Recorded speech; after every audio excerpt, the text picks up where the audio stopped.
پاکستان تحریک انصاف کے رہنما فیصل واڈا کی پریس کانفرنس کے بعد دیگر پی ٹی آئی رہنماؤں کی ٹویٹس آنی شروع ہو گئی ہیں، جس پہ انہوں نے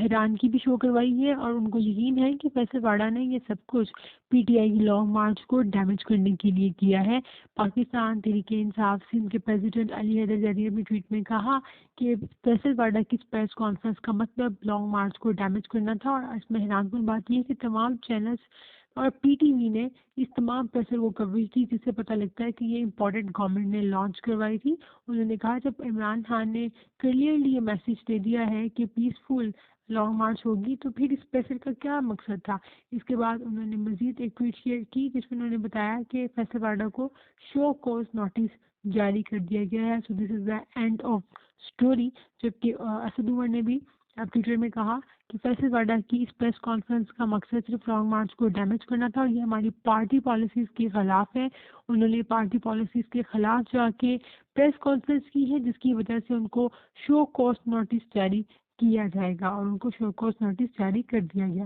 شو کوز نوٹس کے اندر ان کی پارٹی ممبرشپ کو سسپینڈ کر دیا گیا ہے، اور ان کو 2 دن کا وقت دیا گیا جس میں وہ بتائیں گے کہ وہ کیا ریزن ہے جس کی وجہ سے ان کو پارٹی کی ممبرشپ ان کی کینسل نہ کی جائے۔ تب تک ان کی پارٹی ممبرشپ سسپینڈ رہے گی، وہ پارٹی کے کسی آفس کو استعمال نہیں کر سکتے، اور پارٹی کے بہاف پہ کوئی ایکٹیویٹی یا کوئی پریس کانفرنس نہیں کر سکتے۔